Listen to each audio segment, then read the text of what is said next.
İstanbul'un tartışmasız en güzel ilçesi Boğaz'ın beyefendisi Sarıyer'den herkese selamlar.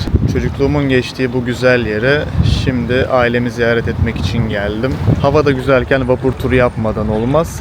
Birazdan Sarıyer iskelesinden vapura bineceğim ve vapur turuna başlayacağım. O esnada da Sarıyer'i sizlere elimden geldiğince anlatmaya çalışacağım. Vapur turunda görüşürüz.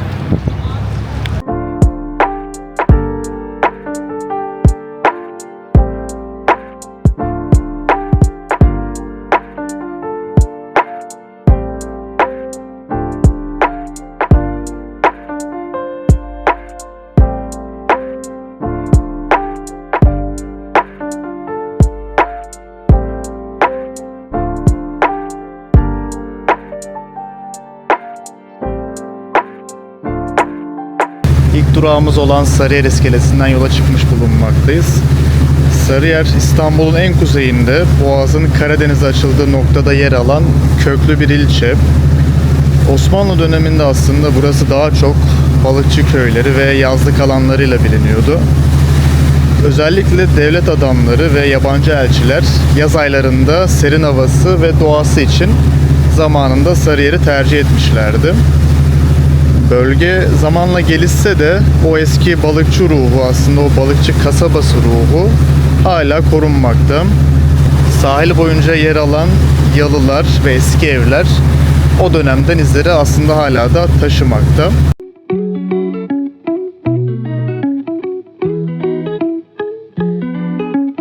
İkinci durağımız ise Büyükdere'ydi. Burası Osmanlı döneminde özellikle yabancı elçiliklerin yazlık olarak kullandığı bir bölgeydi. Bulunduğu limanı sayesinde gemiler burada durur ve ticaret yapılırdı. Bu sebepten dolayı Büyükdere geçmişte hem diplomatik hem de ekonomik açıdan canlı bir sahil kasabasıydı. Şimdi de Tarabya'ya gelmiş bulunmaktayız.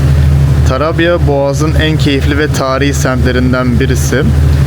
İsmi bile aslında geçmişine işaret ediyor. Tarabya kelimesi Yunanca terapia, şifa, huzur kelimesinden geliyor. Açıkçası burası yüzyıllardır dinlenme ve rahatlama yeri olarak bilinmekte. Serin havası ve temiz denizi sayesinde İstanbul'un en gözde sayfiye yerlerinden biri haline geldi. Hatta bugün hala sahil boyunca eski yalıları ve konsolosluk binalarını görmek mümkün. Tam karşımızdaki bulunan otel ise Grand Tarabya Otel olarak geçmekte.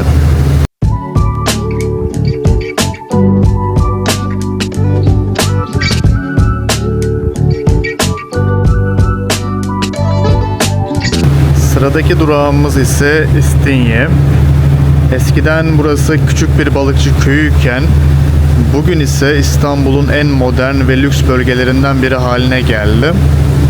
Eski ile yeninin en güzel buluştuğu yerlerden biri de diyebiliriz.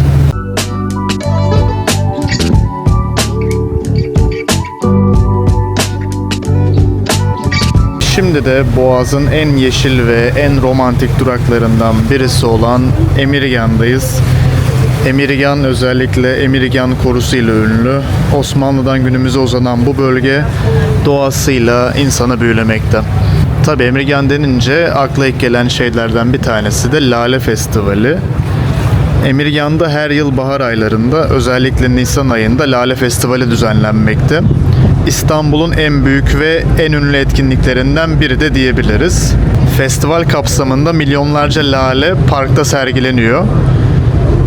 Emirgan Korusu ise festivalin ana merkezi olarak kabul edilmekte. Hatta bu gelenek 2005'ten beri her yıl düzenli olarak yapılıyor.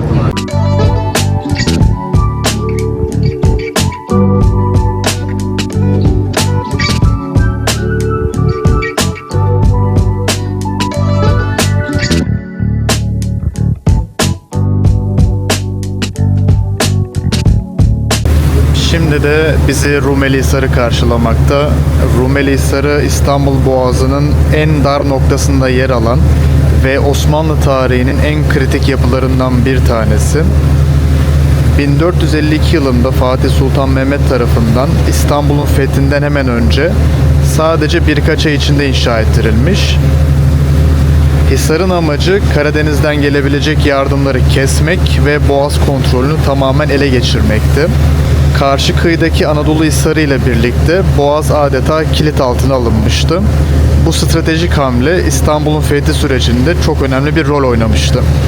Günümüzde ise Rumeli Hisarı müze olarak ziyaret edilebilmekte ve yaz aylarında burada konserler düzenlenmekte.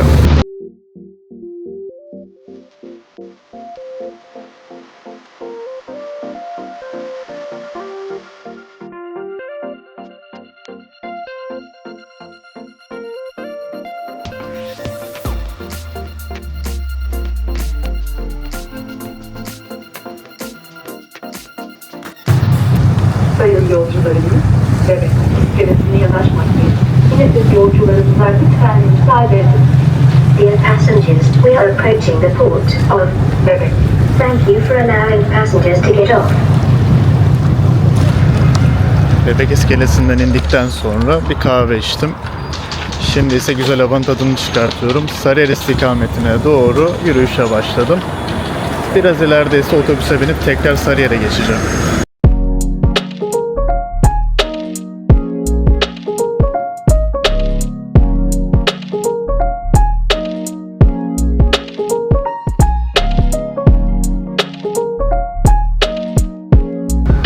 Evet, Sarıyer güzergahına giderken şimdi de Balta Limanı'ndayız. Balta Limanı, Bebek ile Emirgan arasında kalan sakin bir sahil noktası. Tarihte ise Osmanlı'nın önemli ticaret anlaşmalarından birine de ev sahipliği yapmıştır. Hemen karşımızda Japon bahçesi bulunmaktadır. Bu bahçe Türkiye ile Japonya arasındaki dostluğu simgelemek için yapılmış. İçerisinde ise küçük göletler, ahşap köprüler, kiraz ağaçları, taş yollar ve de zen bahçe düzeni bulunmakta.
Tekrar Sarıyer'e dönmüş bulunmaktayız.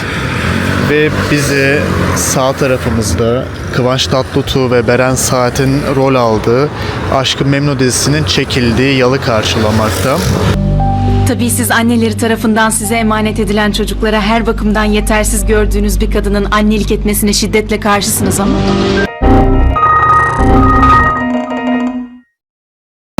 İlerleyen yıllarda Kıvanç Tatlıtuğ'un Sarıyer'le yolu bir kere daha kesişti. Çarpışma dizisinin çekimleri de Sarıyer'de gerçekleşti. Hatta oynadığı rol Sarıyer Amigoluğu da yapıyordu. Bununla ilgili bir sahneyi de hemen eklerim şimdi.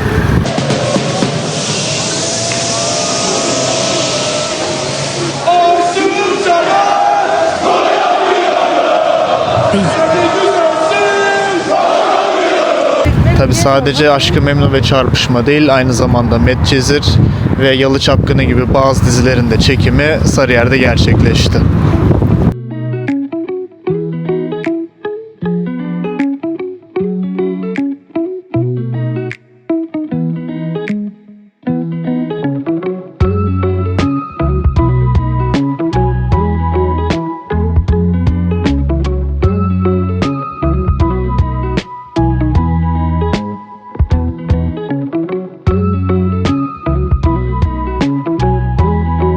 Böylelikle Sarıyer videosunun sonuna gelmiş bulunmaktayız.